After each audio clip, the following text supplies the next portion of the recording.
Welcome to Burning Bright, a weekly podcast presenting poetry and prose from Passenger. October is the month we used to celebrate Columbus Day, the day that commemorates Christopher Columbus's 1492 arrival in the New World. It commemorates the beginning of the colonization of North, Central, and South America by the Italians and the Spanish and the Portuguese and the French and the English. For the people who already lived here, however, it wasn't much of a reason to celebrate, and still isn't. And so Columbus Day has expanded to recognize those indigenous people as well. Which brings us to Quechua. In pre-Columbian times, there were about 350 indigenous languages spoken in the Americas. Through a combination of assimilation, indigenous children in government boarding schools being forbidden from speaking their native languages, and various other factors, most of those languages have virtually disappeared. One of the few remaining pre-Columbian languages is Quechua. It's still spoken by an estimated 8 to 10 million people who descended from the Inca, Quichua, and other indigenous nations in and around the Andes of South America. Anthropologist Catherine Allen found this next poem, written in Quechua, in a book of oral histories compiled by two Peruvian anthropologists, and she translated it into English. A Quechua Lament. The epigraph says, quote, sung by Lucicu Ancali, a cattle rustler, about passing his old home while being transported to prison in the city of Abancay, Peru.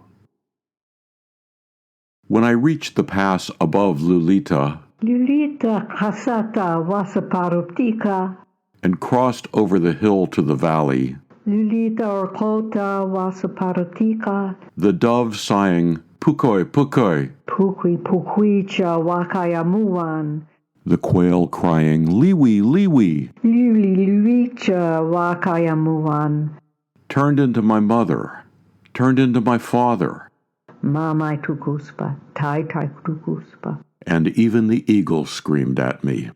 Alkamarilian Wakayamuan, So I knew I might never return.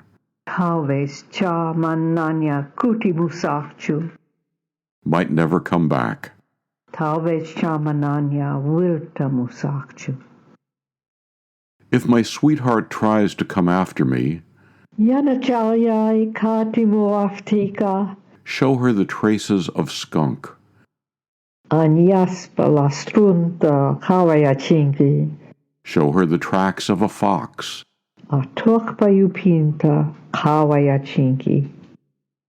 Then Abancay came into view, Abankaichata kawari ruptiha, all shrouded in fog, Lumas puichan pakiyushkaska, hidden in highland fog. Lumas puichan pakiyushkaska. Oh, when I never come back, Manapuninya wiltamuftiha, never ever return? Manapuninya kutimuftiha, Dear mother, don't weep for me. Ama mamayai wakayunkichu, And father, don't sink into sorrow.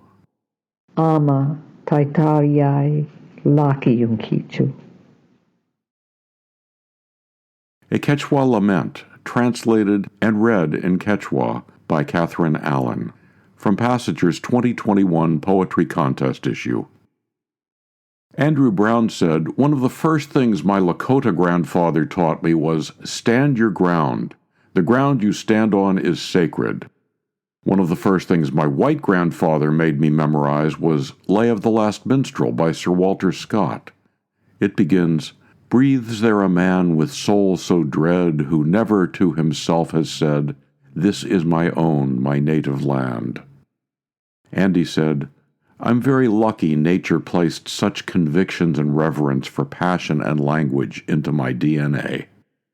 Here's his poem, Political Testament of a Lakota from Standing Rock Reservation.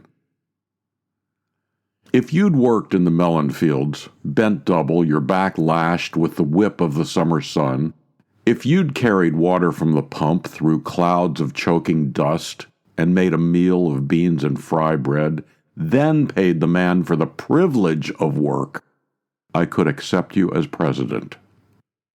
If you'd lived in the Dakota cold, cracking ice with an axe, watching your husband go blind from diabetes and despair, if you waded in snow and dug wild turnips, boiled skunk cabbage, ate prairie dog, and found your child gone mad huffing glue, I would accept you as president.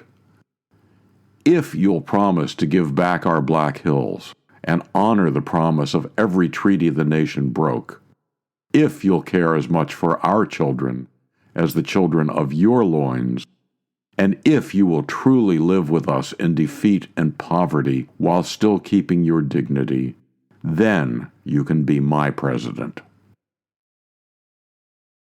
Political Testament of a Lakota from Standing Rock Reservation, Andrew Brown, from Passager's 2017 Poetry Contest issue.